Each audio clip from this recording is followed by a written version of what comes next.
Už sme vám v magazíne VAT ukazovali superpočítač Devana, ktorý majú v Slovenskej akadémii vied v Bratislave. No a dnes nakrúcame v Košiciach, kde budujú nový a ešte výkonnejší superpočítač Perun. Jeho hlavným výskumným cieľom bude kvantové počítanie a umelá inteligencia.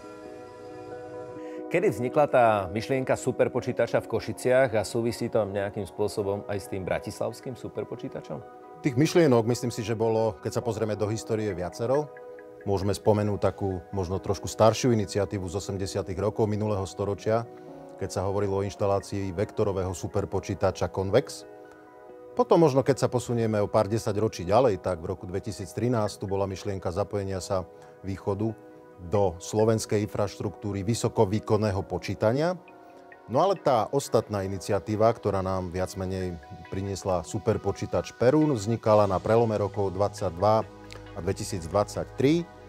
Technická univerzita sa do projektu zapojila na základe priamého vyzvania a jej úlohou bolo doplniť tú bratislavskú časť toho superpočítača alebo vysokovýkonného počítačového centra na východe.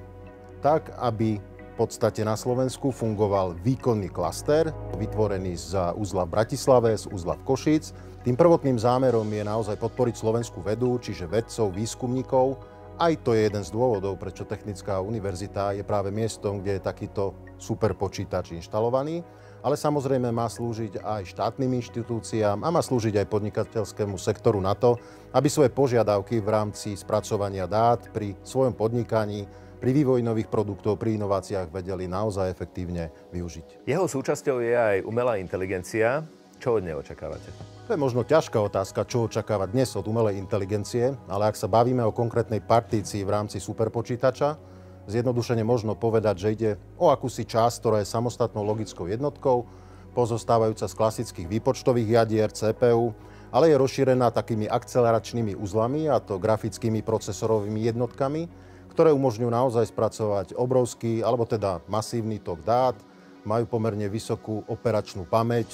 Je to možno na úzol 1 až 2 terabajt operačnej pamäte a tých uzlov je tam niekoľko stoviek v takomto počítači. No a samozrejme je to taký softverový ekosystém, ktorý spolu aj s dátovými úložiskami umožní pracovať s takouto väčšou dynamikou práve pre dáta, ktoré sú náročné či už na spracovanie grafiky alebo na pokročilé simulácie. Využíva sa samozrejme aj na testovanie, doľadzovanie a úpravu jazykových modelov v rámci umelej inteligencie, na ktoré je potrebná obrovská výpočtová kapacita. Z akých častí sa skladá tento superpočítač? Superpočítač Perun v rámci košickej časti klastra sa skladá z výpočtovej partície, ktorú tvorí kvantový simulátor. Jedná sa o jedinečnú technológiu v rámci Slovenska. Je to prvý kvantový simulátor z hľadiska hardveru a softveru, ktorý je takto integrovaný. Ďalej obsahuje výpočtovú časť pre umelú inteligenciu, čiže určité procesory zamerané práve na vývoj a spracovanie týchto dát a univerzálnu partíciu pre klasické matematické a štatistické výpočty. Samozrejme, superpočítač nie je len o tejto výpočtovej časti, je to aj o komunikačnej sieti, čiže je to vysokorýchlostná, nízkolatentná sieť, ktorá naozaj umožňuje prepojenie týchto jednotlivých nódov a tvoriaci jeden celok.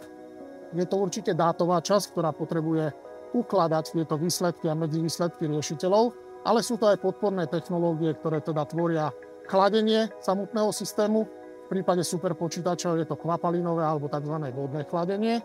A samozrejme sú to podporné technológie z hľadiska energetiky, čiže rozvodne, záložné zdroje, motorgenerátory, ktoré držia tento systém v 24-hodinovej prevádzke. Aký veľký priestor potrebuje tento počítač, prípadne aké veľké miestnosti? Momentálne sa už nachádzame vlastne v pripravenej tejto hale tohto superpočítača, ktorý tu stojí za nami. Jedná sa v samotnom superpočítači o nejaký priestor, kde je potrebné ho umiestniť do rozlohe zhruba 70 m2, ale tak ako som spomenul, nie je to len o superpočítači, je to o podporných technológiách, čiže máme tu strojovňu chladenia, máme tu rozvodňu alebo rozvodňu elektrické energie, ktorá obsahuje samotné rozvádače pre elektriku alebo elektrickú energiu. A máme tu časť, ktorá rieši zálohovanie, čiže záložné zdroje vrátane batériových modulov a v neposlednej rade sú to externé priestory, kde sú samotné chladiče, ktoré chladia túto vodu. Aký bude mať výkon a porovnajme ho s Devanou, ktorú sme už predstavili našim divákom. V rámci tejto košickej časti superpočítača Perun hovoríme o zhruba 10,5 až 13,5 petaflopoch. V prípade Devany to bolo nejakých 0,8, čiže nebolo to ani jeden petaflop.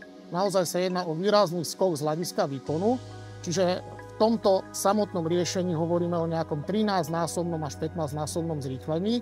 Keď teda bude dobudovaná aj druhá časť systému Perún, ktorá bude situovaná v Bratislave, tak celkový výkon by mal byť násobený nejak 25 krát voči poslednému riešeniu, ktoré bolo inštalované na Slovensku.